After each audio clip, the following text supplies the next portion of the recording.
This is a video to talk about our flat tow for our 2025 Ranger Raptor, and an interesting experience we had today that's probably food for thought for anybody who's flat towing a vehicle like this that has a lot of the electronic components that you have to set it up just right to flat tow. So anyway, I'll show you all the equipment that we're using, but this is where everything attaches. We are using what's called the Demco Stay in Play system. I chose that because it works especially well for the Ranger. A lot of people with the Ranger Raptor have used that. It doesn't require a separate box to sit inside the vehicle to move the brake pedal. It seems to be a pretty simple system. It's not cheap. Total for all the package of everything we had, including installation, was about $6,500. So it's not cheap. Yeah, the labor was what cost. The labor was half of that. Because it takes them about 3 days. Yeah. So, I mean, it's big to install, and we'll show you why that is here in a minute. Good system, but we had an interesting experience today on our second tow with it, and that's what this video is going to talk about. These are the parts that go inside. There's a little box here with an on-off switch. That's the switch that you flip on to engage the brakes on the vehicle. There's a piston that gets installed underneath the dashboard. I can't show you because it's like way up under there, but that piston moves the brake pedal. So you don't need to have, Blue Ox and some of these other systems have a box here that you connect to the brake pedal. You don't have to have that with this. It's got the piston in there and this, and it's permanently installed. You never have to take it in or out. On the front, this is where the disconnect switch is for it's the emergency switch. If that comes out, the brakes will apply. So this is the Demco Stay in Play Duo system. Most of this is installation materials, but I'll show you some pictures. I mean, there's a lot of parts that go with this system. In my opinion, there's no way you could do it yourself to install it. The operating unit goes under the hood. It has to stay dry under there, and so it's been installed under the hood. This is that little box I showed you. They call it the G-Force controller. It goes inside the vehicle. And then this is where the piston goes. The piston goes down by the brake pedal. I think there's what the cylinder looks like for the piston, and that has to be just right. It has to be, because if it's too tight, that won't work. If it's too loose, that won't work. So it has to be just right. There's some more shots of what it looks like in there. And then there is the breakaway switch on the front, where if something happens to the vehicle, it gets separated, that will get pulled out, and then the brakes on the vehicle will go on and you will stop. This system has a monitor that goes inside the coach, so you know if that happens. This is the tow bar that we're using. It's the Falcon 3. This part is easy. If you've ever towed a trailer or anything, this part is easy. It's all mechanical. There's nothing electronic. I have no qualms at all about setting this up because it's really easy to get the vehicle hitched on there just exactly the way it ought to be. There's a lot of parts to it, but it hooked up really well. This is the tricky part. This is from Ford, and there are 2 pages of instructions of how you sit in the vehicle and switch neutral tow on, select neutral tow, switch it off, and resolving other messages and stuff. And this is only 2 pages, but there's a 3rd page too, because this is from the owner manual. This is like page 374 and 375, the owner manual. But in the middle of this is place your vehicle in temporary neutral mode. See temporary neutral mode vehicles with electronic shift. That's back on page 135. That's a second set of instructions. So I need to have to print out that and put this all together. Yeah, we didn't have that with us. We didn't have that with us. But there's like 9 steps here, or 11 steps to set it up, and then there's 6 steps to take it off, and you have to do it through the dashboard, controls on the dashboard. So what happened today was we were coming to our new RV park, and we had towed 40 some miles, not fast, because I don't drive fast anyway, about 50 miles an hour on the freeway, no problems at all. As you come into this park, you come up a hill on asphalt, and then there's a concrete pad and a gate, an electronic gate where you come in. We came up onto that pad, swiped the card to come through the gate. There was a truck blocking us. So Amazon, yeah, thanks Amazon. They were blocking us, so we couldn't move through the gate. The gate closed. Then the people in the office opened the gate again.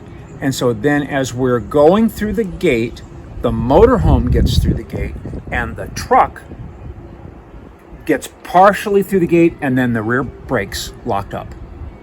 And I felt it immediately. I knew we had locked up. I looked behind, and I see the skid marks starting to form. And at that point, we couldn't go any further because the truck was locked up. So, long story short, we disconnected the truck. I took it out of the neutral tow mode. We put it back in regular mode. I was able to then move the motorhome forward and then move the truck forward so that we could get out of the gate. And then the truck had the little wrench icon that showed up on the dashboard. And basically that says, you need to drive real slow and get this to Ford as soon as possible because something's gone wrong. And you're in danger of being in limp mode. And we've been in limp mode with a vehicle before, and that's no fun.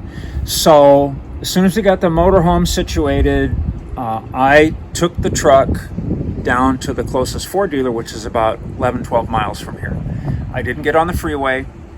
I took it though up to speeds of 45 miles an hour, and there was no problem, but the little wrench was still showing up on the dashboard. And the note that came via text was really scary. I'll read you what that was. It actually didn't come by text, it came through the app. And the little note said, powertrain malfunction, reduced power. What is happening? The wrench light indicates that your vehicle exceeded the limit for speed or distance when recreational towing. And then I thought, well, no, we didn't exceed speed. Yeah, we were going 50 miles an hour. We were getting honked at by people because they wanted us to go faster. Yeah, and distance, there's no such thing as distance. There's no limit to distance in recreational towing, so I don't understand that. And then it says, what should I do? Stop and turn off the vehicle as soon as safely possible. Exceeding the recommended distance or speed limit for recreationally towing your vehicle could damage the transmission and other driveline components. Refer to the owner guide for recreational towing instructions, limits, and additional information. And of course, you know, now I'm thinking, oh geez. Oh geez. So I get to Ford. I'm thinking new transmission. I'm thinking new transmission. I'm thinking, oh man, this is going to be bad. The people at Aaron Ford in Lake Elsinore, California were really great. They were busy, but they got me in, and they said, it'll be $250 for the diagnostic. Do you want to pay for the diagnostic? Hell yeah. Like, I can't figure this out on my own. And then I said, what about a loaner car? And they said, well, we have to do the diagnostic first and then determine that we're going to need to keep your vehicle overnight, and then we'll talk about a loaner car. Okay. So I reserved an Enterprise rent-a-car just to be on the safe side. Anyway, within a couple of hours, the tech, Joshua was the tech. He came to see me and he said, he asked a couple of questions about how we were towing it. And I told him, because he wanted to make sure we weren't just putting it in neutral and dragging it. It's like, no, we weren't doing that. I was following the instructions. So then he says, well, right now, everything looks good. The fluids look good. And he said, the code really isn't telling me much of anything. So he said, I'm going to go ahead and drive the vehicle and see if I can clear the codes, and I'll get back to you. So he went away. About 30 minutes later, he came back and he said, fluids still look good. I cleared the codes. I drove it. There's no mechanical problems. Everything is good to go. And then he said again, are you sure you know how to recreationally tow? And I said, yeah, I'm following the instructions. I said, what we'll do now is we will practice a couple of times, maybe 4, 5, 6 times, to make sure that we've got this down to a system that we understand. Because it is complicated. In those instructions, there's like 2 steps. You set it up for neutral tow, and it tells you that's only good for 30 minutes. And then you have to go through another set of steps to get to the recreational tow that has no time limit. I think we got there. I think I saw it that we did. Maybe we were longer than 30 minutes, yeah, so we couldn't have been minutes. in the temporary. Yeah, we couldn't have been in temporary mode, or we were locked up on the freeway. We were in traffic on California 91 and Interstate 15, and especially during the day, it's really packed. So I'm not persuaded that we did anything wrong, but I'm wondering if, as we came up to the gate, if the weight there, or the bump between the asphalt on the concrete, or the bump on the track for the gate did something, because it just locked up the rear wheels. It didn't lock up the front. When I looked back and saw that the rear wheels were locked, the front ones were still spinning. The front ones were spinning, the rear ones were dragging.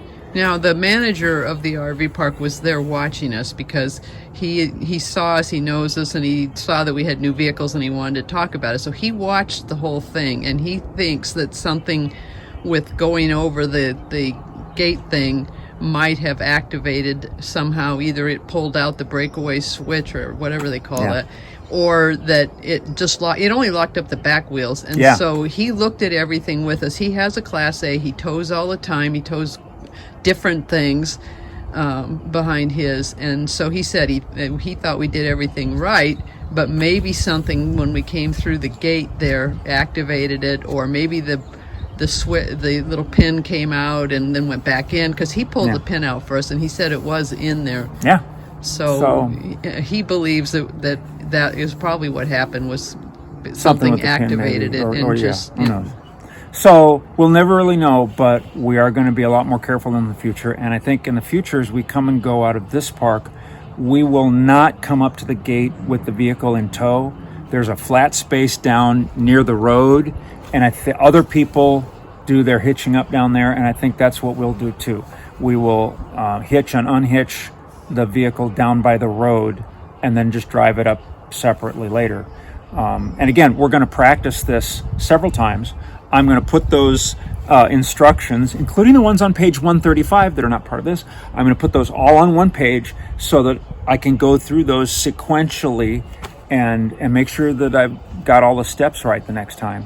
And so we'll do that. We'll practice. Yeah, we don't have to tow it anywhere until November. Until November, when we go to the Grand Canyon Skywalk entrance, and also the Page, Arizona. And so then we'll be flat towing. So we've got a lot of investment in this, and it's not like we're trying to do something that Ford says we can't do. No, Ford says we can do this, and other people have done this. I've seen YouTube videos of people who have towed Ranger Raptors all across the country. So this can be done. We just have to figure out, make sure I'm following the steps exactly in the right order, and make sure that pin stays in, the breakaway pin stays in, and try again next time. Yeah, it's a mystery. It's a mystery. But it ended in a good way. It ended in a good way, and I'm really happy with Aaron Ford in Lake Elsinore, and Joshua, the tech, because they got me in, they took care of it right away. Yeah, I had to pay $250 for a diagnostic. I don't care at this point. It's worth it knowing everything with the truck is okay. Yeah.